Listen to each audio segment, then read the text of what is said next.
Baik, Assalamualaikum warahmatullahi wabarakatuh.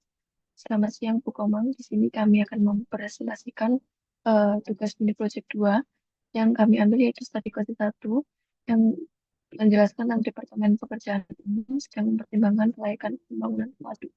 Di sini ada juga data ongkos konstruksi waduk diperkirakan sebesar 60 miliar dengan ongkos operasional perawatan yaitu 1,2 miliar. Di samping itu dibutuhkan tambahan konstruksi setiap 15 tahun dengan ongkos yaitu 3 miliar setiap kalinya. Dengan adanya waduk ini terjadi penurunan akibat banjir kerugiannya sebesar 6 miliar per tahun menjadi 1 miliar per tahunnya. Dan di sini juga diasumsikan dengan bunga yaitu sebesar 12% dan waduk diperkirakan bertahan secara permanen. Di sini menggunakan metode benefit cost untuk menentukan di sini pembangunan waduk layak atau tidaknya. Di sini di sini kita akan pertama menghitung benefit cost-nya terlebih dahulu melalui kerugian lama yaitu sebesar 6 miliar per tahunnya menjadi kerugiannya yaitu 6 menjadi 1 miliar per tahun sehingga total benefitnya yaitu 5 miliar per tahun. Dan selanjutnya itu menghitung cost per tahunnya dengan anuitas P dikali bunganya dengan perhitungan detail yaitu 60 miliar dikali 12%. Sehingga nilai tahunannya yaitu sebesar 7,2 miliar. Selanjutnya yaitu menghitung biaya operasionalnya dengan perhitungan tetap yaitu sebesar 1,2 miliar dan akan menghitung renovasi 15 tahun menggunakan fungsi rumus anuitas yaitu eh, belajar dikali anuitas dari 12% menggunakan total renovasi 15 tahun menghasilkan nilai tahunan yaitu 80.472.600 sehingga total cost-nya yaitu sebesar 8,482 miliar 600. Perhitungan selanjutnya yaitu perhitungan perbandingan rasio benefit cost dengan total benefit yang telah dihitung tadi yaitu sebesar 5 miliar dengan total cost yaitu sebesar 8,482.600 sehingga diperoleh perbandingan rasio benefit cost-nya yaitu 0,589.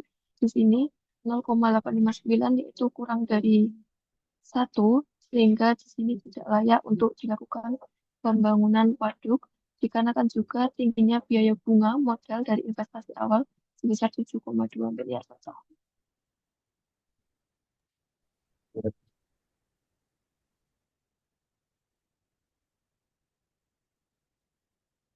Kemudian untuk studi kasus yang ketiga, yakni ada dua rute jalan yang sedang dipertimbangkan oleh pemerintah untuk menghubungkan dua kota di Kalimantan. Rute pertama melewati daerah dataran rendah yang panjangnya sekitar 200 km dengan ongkos pembangunan sebesar 230 miliar. Alternatif rute yang kedua yaitu melewati perbukitan dengan panjang sekitar 100 km dan ongkos pembangunannya sekitar 350 miliar.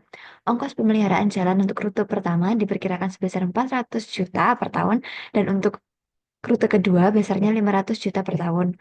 Alternatif manapun bisa dipilih. Padatan lalu lintas diperkirakan sekitar 400.000 kendaraan per tahun apabila ongkos operasional kendaraan diasumsikan sebesar 4.000 per kilometer. Tentukan rute mana yang akan dipilih. Nah, kemudian untuk data-datanya sebagai berikut. Ada tingkat bunga 8%, umur proyek 20 tahun, faktor pemulihan sebesar 0,1011850, volume lalu lintas 400.000 kendaraan, dan biaya operasional 4.000 per kilometer. Kemudian ada data spesifik rutenya.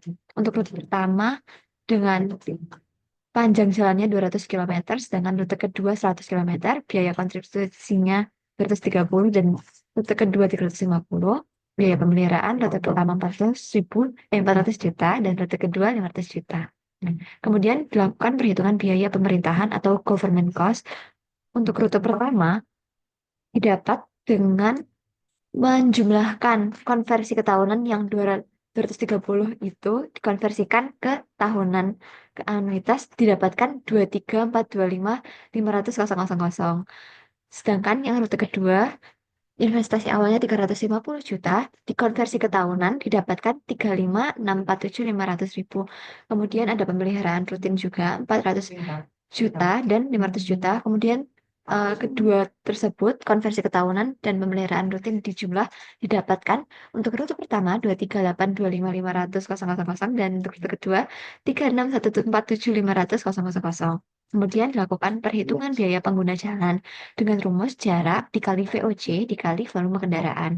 Untuk jarak tempuhnya rute pertama 200 dikali 4.000 dikali 400.000 didapatkan sejumlah total user cost-nya 320 miliar. Sedangkan untuk rute kedua 100 dikali 4.000 dikali 400.000 didapatkan total cost-nya 160 miliar. Kemudian dilakukan analisis incremental untuk rute kedua yaitu rute penantangnya yang investasi mahal dan untuk rute pertama itu rute bertahan investasi murah.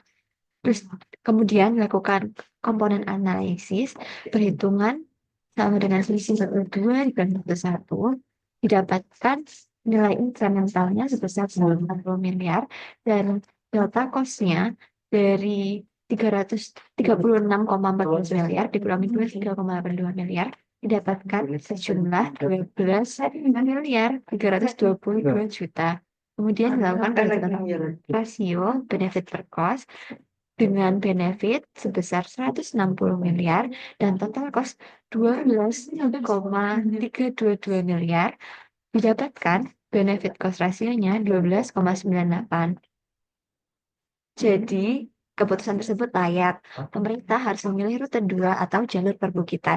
Karena meskipun pemerintah harus keluar uang lebih banyak atau lebih mahal, 12 miliar per tahun untuk membangun rute 2, namun masyarakat akan mendapatkan penghematan biaya perjalanan yang sangat besar atau sebesar 160 miliar per tahun karena jarak yang jauh lebih pendek.